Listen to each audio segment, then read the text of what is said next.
नमस्कार मित्रों, मैं मनीष एक बार फिर आपका स्वागत करता हूं आपके अपने यूट्यूब चैनल में। और आज हम शुरू करने जा रहे हैं स्ट्रेटजिक मैनेजमेंट, जिसका सब्जेक्ट कोड है AKTU में KMB 301। और इसका हम पहला लेक्चर लेने जा रहे हैं, जिसमें हम डिस्कस करेंगे स्ट्रेटजी क्या है, इम्पोर्टेंस ऑफ स्ट्रेटजी क्या है, और थोड़ा बहुत जानेंगे स्ट्रेटजिक मैनेजमेंट के बारे में। तो आइए शुरू करते हैं। तो स्ट्रेटजी क्या है? Strategy is a plan of action design to achieve a long term और ओवरऑल एम। मतलब एक ये क्या है, प्लान ऑफ एक्शन है कि कैसे हम फ्यूचर में एक्शंस लेंगे, कौन कौन सी एक्टिविटी करेंगे और क्या रोड मैप होगा जिसके थ्रू हम अपने लॉन्ग टर्म, मतलब कि छोटे ड्यूरेशन के नहीं, बड़े ड्यूरेशन के गोल्स को अचीव करेंगे और अपना ओवरऑल एम को अचीव करेंगे। यही है, एक प्लानिंग है। ठीक है, बेसिकली है ये एक प्लानिंग ही, बट ये क्या कहलाता है? लॉन्ग टर्म प्लान कहलाता है। एक उद्देश्य के साथ हम जब कोई प्लान बनाते हैं तो उसे स्ट्रेटजी कहते हैं। अच्छा, स्ट्रेटजी का हिंदी मीनिंग क्या है? रणनीति। अच्छा, रण क्या है? बिजनेस की फील्ड में रण है कंपटीशन। क्योंकि देखिए, एक बिजनेस जब आप कर रहे हैं तो सिर्फ आप ही नहीं है उस फील्ड में, बहुत सारे लोग हैं। और आज के समय में किसी भी प्राइवेट सेक्टर में भारत में मोनोपोली पूरी तरह से बची नहीं है।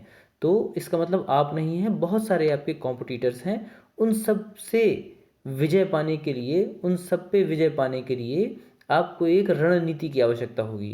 तो ये वही रणनीति है, क्योंकि आप लॉन्ग टर्म पे तभी सर्वाइव कर पाएंगे जब आपकी प्लानिंग बहुत अच्छी होगी, आपके कॉम्पिटिटर्स से अच्छी होगी, तभी आप कहीं ना कहीं अपने आप को सर्वाइव कर पाएंगे इस कॉम्पिटिटिव एनवायरनमेंट में। तो उसके लिए आपको क्या चाहिए? रणनीति चाहिए। रणनीति मतलब स्ट्रेटजी, और लॉन्ग टर्म आपका विजन बहुत दूर का होना चाहिए। आप बहुत छोटे छोटे ऑब्जेक्टिव्स को लेके चलिए, पर आपकी मेन साइट कहाँ होनी चाहिए? आपके मेजर फोकस पे, आपके विजन पे होनी चाहिए आपकी जो मेजर फोकस है। तो सेकंड, आप इसी को क्या कह सकते हैं? It is also known as master plan. ये भाई क्या है? आपका मास्टर प्लान है, एक रोड मैप है जिसके थ्रू आप पूरा रास्ता तय करते हैं अपने विजन तक पहुंचने का। ये क्या है? माध्यम है। तो रणनीति हम क्यों बनाते हैं? मार्केट में लॉन्ग टर्म सर्वाइवल के लिए, और हम किस प्रकार से कंपटीशन को जीतें, कैसे लॉन्ग टर्म तक सर्वाइव करें, और कैसे अपने विजन, मिशन और ऑब्जेक्टिव्स को अचीव करें। तो ये जो एक पूरी प्लानिंग है, एक लॉन्ग टर्म जो प्लान है, यही कहलाता है स्ट्रेटजी। ये रणनीति है कंपटीशन को जीतने के लिए, अपने जो कॉम्पिटिटर्स हैं उनको डाउन करने के लिए और अपने आप को बढ़ाने के लिए। तो हम ऐसी क्या चीज़ें लगाएं, ऐसा कौन सा प्रोडक्ट बनाएं, ऐसी कौन सी सर्विसेज प्रोवाइड करें, ऐसी क्या रणनीति बनाएं, ऐसी क्या प्लान करें, रिसोर्सेज को किस तरह से यूटिलाइज करें, ये सारी चीज़ें आपकी किस में आएंगी? स्ट्रेटजी में आएंगी। ठीक है, तो ये है आपकी स्ट्रेटजी, जो कि आपको ओवरऑल एम को अचीव करने में सहायक है। और ये याद रखिएगा, ये प्लानिंग तो है, पर ये कौन सी प्लानिंग है? लॉन्ग टर्म प्लानिंग है। चलिए नेक्स्ट देखते हैं। तो इंपॉर्टेंस क्या है स्ट्रेटजी का, ये भी देख लेते हैं। A business strategy creates a vision and direction for the whole organisation. देखिए, बिना एक गोल के, बिना एक रास्ते के, बिना एक विजन के, बिना एक दूरदृष्टि के, आप क्या है, आपका कोई डायरेक्शन नहीं होगा। तो आपको स्ट्रेटजी बनाने के बाद क्या मिलता है? एक डायरेक्शन मिलता है, जिस दिशा में आपको काम करना है, जिस डायरेक्शन में आपको काम करना है, ये मिलता है किसके थ्रू? बिजनेस स्ट्रेटजी के थ्रू। ये एक बिजनेस स्ट्रेटजी क्या करती है? एक आपको विजन क्रिएट करके देती है कि आप किस पाथ में आपको चलना है, किस रास्ते में आपको चलना है। ये आपको पता चलता है बिजनेस स्ट्रेटजी या स्ट्रेटजी के द्वारा। ठीक है, क्योंकि हम बिजनेस के बारे में पढ़ रहे हैं, तो ये स्ट्रेटजी किस तरह की होगी? बिजनेस स्ट्रेटजी होगी। ठीक है, तो ये है आपका बिजनेस स्ट्रेटजी। आपको एक विजन बना के देती है, मतलब एक पाथ बना के देती है कि किस डायरेक्शन में आपको काम करना है, और पूरी ऑर्गेनाइजेशन को किस डायरेक्शन में काम करना है। और विजन के कारण आप पथ भ्रमित नहीं होंगे, मीन्स आप अपना रास्ता कभी भटकेंगे नहीं, इसको अगर पकड़े रहेंगे। ये है आपका पहला इंपॉर्टेंस। दूसरा इंपॉर्टेंस देख लेते हैं। It is important that all people within a company have clear goals and are following the direction or vision and prevent individuals from losing sight of their company's aims।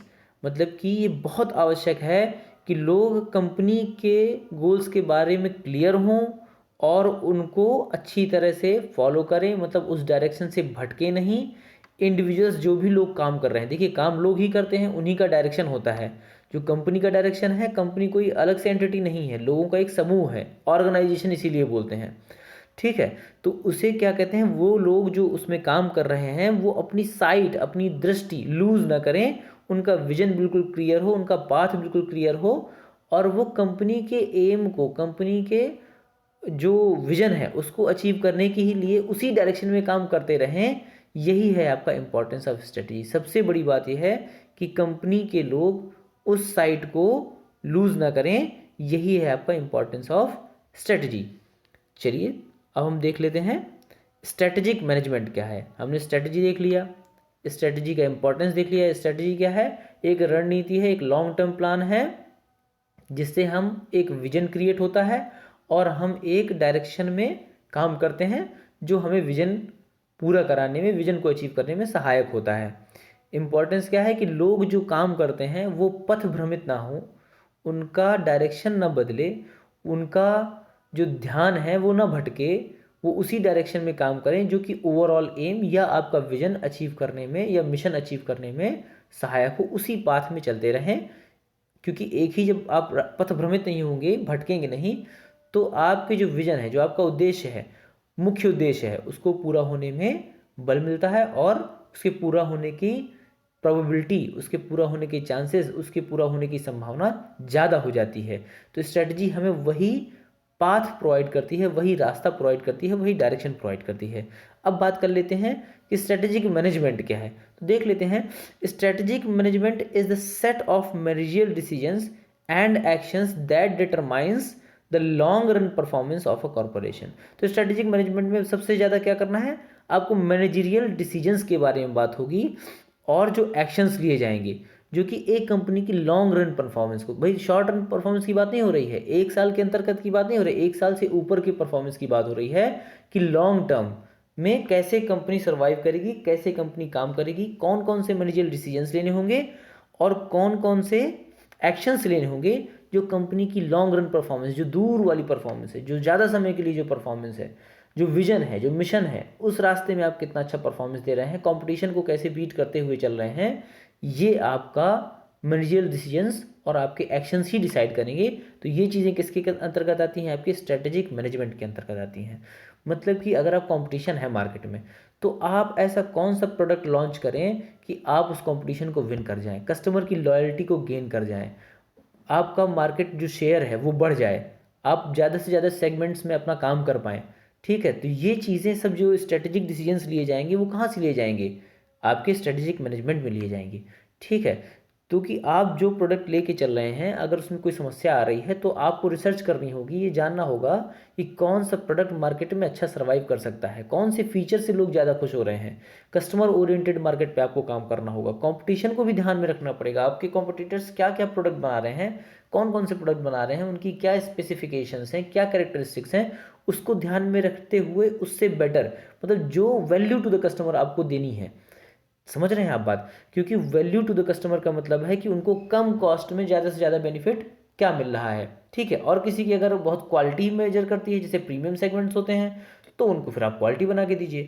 तो ये है आपके strategic decisions कि आपको customer को value क्या करता है। अल्टीमेट बिजनेस कौन चलाता है, कस्टमर चलाता है, कस्टमर के पैसे से हमारा बिजनेस चलता है, ठीक है। तो कस्टमर का प्रसन्न होना, कस्टमर का खुश होना, कस्टमर का सेटिस्फाइड होना, और अगर डिलाइट हो सके तो बहुत अच्छी बात है, ठीक है। तो ये होना बहुत ज़रूरी है। तो ये strategic decisions time to time लेने पड़ेंगे आपको।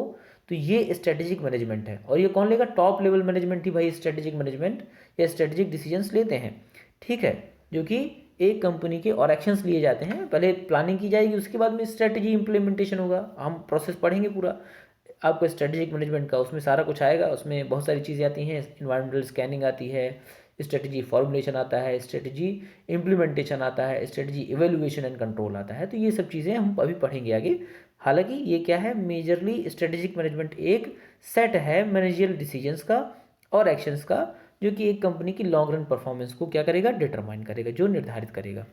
अब दूसरा पॉइंट डिस्कस कर लेते हैं, इट इंक्लूड्स इन्वायरमेंट। जैसे कि मैंने अभी बताया कि ये इन्वायरमेंटल स्कैनिंग दोनों टाइप की, इंटरनल और एक्सटर्नल। इंटरनल मतलब within the organisation, external मतलब बाहर ऑर्गेनाइजेशन की। बहुत सारी चीज़ें हैं ना, बहुत सारे ऐसे फैक्टर्स हैं जिन पे हम कंट्रोल नहीं होता है, जो हमारे हद से, हमारी सीमा से बाहर हैं, वो एक्सटर्नल फैक्टर्स हैं। जो हमारी ऑर्गेनाइजेशन की सीमा के अंतर्गत हैं वो हैं क्या, आपके इंटरनल फैक्टर्स। तो वो है आपके इंटरनल फैक्टर्स। तो ये इन्वायरमेंटल स्कैनिंग में जब आप एक स्कैनिंग करते हैं ना, जैसे कंप्यूटर में वायरस स्कैन करते हैं तो सारे वायरस निकल के सामने आ जाते हैं, बाद में उसको आपको ख़त्म करने का प्रोसेस किया जाता है। उसी प्रकार से हम कंपनी के अंदर अपने थ्रेट्स को और अपनी अपॉर्चुनिटीज़ को, दोनों को ही स्कैन कर लेते हैं। ठीक है, तो ये है आपका इन्वायरमेंटल स्कैनिंग। फिर क्या है, स्ट्रेटजी फॉर्मुलेशन है। तो स्ट्रेटजी फॉर्मुलेशन भाई, स्ट्रेटेजिक और लॉन्ग रेंज प्लानिंग, ये कौन सी प्लानिंग है, स्ट्रेटेजिक या लॉन्ग रेंज प्लानिंग भी इसे बोलते हैं। मतलब कि स्ट्रेटजी का मतलब कि जो भी आपको करेक्ट टाइम पे करेक्ट डिसीजंस लेने हैं, और लॉन्ग रेंज, आपकी जो कंपनी की लॉन्ग रेंज परफॉर्मेंस है, पहले भी डिस्कस कर चुके हैं, जो लॉन्ग रन परफॉर्मेंस है उसको इंश्योर करने की जो हम प्लानिंग करेंगे उसे क्या कहते हैं, स्ट्रेटजी फॉर्मुलेशन। यहाँ पे हम स्ट्रेटजी बनाएंगे, मतलब प्लानिंग करेंगे। ठीक है, इसके बाद में जो आपने प्लान बना लिया है, अब प्लान बन गया है, तैयार हो गया आपका प्लान, अब उसको भाई धरातल पे, ग्राउंड लेवल पे एग्जीक्यूट करना भी ज़रूरी है, उसको इम्प्लीमेंट करना भी ज़रूरी है। तो स्ट्रेटजी इम्प्लीमेंटेशन में जो आपकी प्लानिंग है उसको एग्जीक्यूशन पे लाते हैं, उसको इम्प्लीमेंटेशन के फेज पे लाते हैं, उसको धरातल पे, ग्राउंड लेवल पे लागू करते हैं, इसे कहते हैं स्ट्रेटजी इम्प्लीमेंटेशन। तो भाई इसमें इंतजाम भी करना पड़ेगा, रिसोर्स एलोकेशन वगैरह, कहाँ से कौन रिसोर्स आएगा, कहाँ क्या प्लांट लगेगा, कौन सा प्रोडक्ट बनाएंगे, ये सब चीज़ें आपकी स्ट्रेटजी इंप्लीमेंटेशन में आएंगी। फिर अब स्ट्रेटजी बन भी चुकी है तो भाई एवेल्युएशन भी उसका करना जरूरी है कि भाई हमें जो एक्सपेक्टेड था, हमारा विजन है, क्या हम उस डायरेक्शन में हैं, क्या हम उसको अचीव करने की कंडीशन में आ पा रहे हैं, उसको एवेल्युएट करेंगे। और एवेल्युएशन में जहाँ भी गैप, मतलब एक्सपेक्टेड में और एक्चुअल में जहाँ भी गैप होगा, इस गैप को कहते हैं, तो इस गैप को हमें इवेल्युएट करना है। जहाँ भी गैप आ रहा है उसको हम क्या करेंगे, कंट्रोल करेंगे। हम ऐसे स्ट्रेटेजिक डिसीजंस लेंगे, ऐसे एक्शंस लेंगे जिससे क्या होगा, जो हमारा एक्सपेक्टेड परफॉर्मेंस, जो हमारी महत्वाकांक्षा है, जो हमारे मिशन है, जो हमारा विजन है, उसको अचीव करने के लिए हमारा स्ट्रेटेजिक इंटेंट है। हम पढ़ेंगे आगे, पूरा सेट ऑफ ऑब्जेक्टिव्स होता है, बहुत सारे उद्देश्य होते हैं जिसको अलग अलग कैटेगरी में बांटा गया है, विजन, मिशन, इस तरह से गोल्स। तो इस तरह से हम उसमें जो भी हमारे गैप आ रहे हैं, उस गैप को फिल करने के लिए हम क्या करेंगे, कुछ एक्शंस लेंगे, कुछ डिसीजंस लेंगे, उनको कहते हैं इवेल्युएशन। करने के बाद हम क्या करेंगे, उनको कंट्रोल करेंगे। तो उसमें हम एक्शंस लेंगे और डिसीजंस लेंगे। अब है last point, the study of strategic management therefore emphasises the monitoring and evaluating of external opportunities and threats in lights of a corporations strengths and weaknesses. तो भाई हम स्ट्रेटेजिक मैनेजमेंट में सबसे ज़्यादा हम किस, ये क्या लिखा हुआ है, स्वॉट एनालिसिस लिखी हुई है, strength, weakness, opportunities and threats. तो हम थ्रेट्स और अपॉर्चुनिटीज़ को क्या करते हैं, एम्फेसाइज करते हैं, उनको मॉनिटर करते हैं कि हमारी कंपनी के लिए, हमारे कॉरपोरेशन के लिए, हम भाई यहाँ पे जब बात करेंगे स्ट्रेटेजिक मैनेजमेंट में तो बड़ी बड़ी कंपनीज की बात करेंगे, कॉरपोरेशंस की।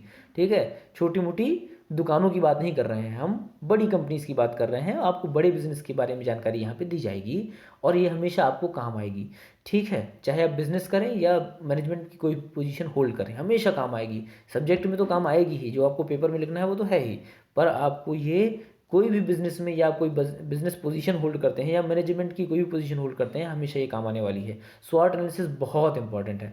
तो इसमें हम क्या चेक करेंगे, अपनी स्ट्रेंथ्स और अपनी वीकनेस। मतलब ऑर्गेनाइजेशन का मान लीजिए मैन पावर बहुत स्ट्रांग है, बहुत स्किल्ड है, बहुत ट्रेंड है, उसके पास टेक्नोलॉजी बहुत अच्छी है, तो वो उसकी स्ट्रेंथ्स हो गई। अब मान लीजिए आपका जो एक्सटर्नल डीलिंग है, जो आपके सप्लायर्स हैं या आपका जो डिस्ट्रीब्यूशन सिस्टम है वो कमज़ोर है, तो वो आपकी वीकनेस हो गई। ठीक है, या प्रोडक्शन में आपका कोई प्रोडक्ट में गड़बड़ी आप कर रहे हैं तो वो आपकी वीकनेस है। जो भी कमियां हैं, जो भी शॉर्ट कमिंग्स हैं, वो सब आपकी वीकनेस है, और जो भी आपकी खूबियां हैं, खासियत है, वो सब आपकी क्या है, स्ट्रेंथ्स है। तो उनके आधार पे जो आपकी स्ट्रेंथ्स होंगी, उनके आधार पे आप अपॉर्चुनिटीज़ को, आप नए नए अवसरों को आप एक्सप्लॉइट कर पाएंगे। और जो आपके वीकनेस हैं वही मार्केट कंपटीशन में आपके लिए क्या बन जाएंगे, खतरे बन जाएंगे। मान लीजिए आप टेक्निकली बहुत स्ट्रांग नहीं है, तो जो आपका कॉम्पिटिटर बहुत अच्छे आपसे टेक्नोलॉजी में है वो आपसे आगे निकल जाएगा, तो वो आपके लिए क्या है, थ्रेट है, एक खतरा है। आप मान लीजिए आप टेक्नोलॉजी में एक ही पुराने ढर्रे में चल रहे हैं, आप नए अपग्रेडेशन नहीं कर रहे हैं, तो आपका क्या होगा, आपके नए नए सब्स्टिट्यूट आ जाएंगे, मार्केट में नए नए इंट्रेंट्स आ जाएंगे जो आपको परेशान करेंगे। भाई उनकी टेक्नोलॉजी ज़्यादा अच्छी है, ज़्यादा अच्छे बैकअप के साथ आ रहे हैं, तो ये अपनी स्ट्रेंथ्स और अपनी मतलब ऑर्गेनाइजेशन की, कॉरपोरेशन की स्ट्रेंथ्स और वीकनेसेस के आधार पे हम डिसाइड करेंगे कि हमारी स्ट्रेंथ जहाँ जहाँ होगी उन अपॉर्चुनिटीज़ को हम एक्सप्लॉइट कर पाएंगे, और जहाँ जहाँ हमारी वीकनेस है वहीं वहीं हमारे लिए थ्रेट बन जाएंगे। तो उन वीकनेसेस को हम अगर रिमूव कर लें तो हमारे लिए वो थ्रेट्स भी घटने लगेंगे। तो ये हम चेक करेंगे पूरा स्ट्रेटेजिक मैनेजमेंट में। तो यही सब हम मॉनिटर करना, एवेल्युएट करना, उस हिसाब से एक्शन लेना, यही स्ट्रेटेजिक मैनेजमेंट पूरा हम करते हैं। तो ये है हमारा स्ट्रेटेजिक मैनेजमेंट। आई होप ये चीज़ समझ में आई होगी। बहुत टिपिकल नहीं है, आसान है, बहुत कठिन नहीं है, आपको वीडियो समझ में आएगा। और जहाँ भी समझ में ना आए तो प्लीज़ मुझे कमेंट बॉक्स में बताइए कि आपको कौन सा पॉइंट अभी नहीं समझ में आया है। डिटेल अभी इस वीडियो में इतना ही है, आगे हर चीज़ हम डिटेल में पढ़ने वाले हैं। हर एक जितने भी स्टेप्स हम पढ़ रहे हैं ना, environmental scanning, strategy formulation, strategy implementation, evaluation and control, सबके लिए एक पूरे सब्जेक्ट में अलग से यूनिट दी हुई है। ठीक है, 5 यूनिट हैं, 5 यूनिट में अलग अलग चीज़ें डिस्कस की जाएंगी। तो आपको पूरा ब्रॉड में नॉलेज होने वाला है। तो आप बिल्कुल निश्चिंत रहें, वीडियोज़ लगातार देखते रहें। और मेरे चैनल को अगर वीडियोज़ अच्छे लगते हैं तो प्लीज़ चैनल को लाइक करिए, और वीडियोज़ को शेयर करिए, और चैनल को सब्सक्राइब भी करिए। बहुत बहुत धन्यवाद। हम अगली वीडियो में फिर मिलते हैं।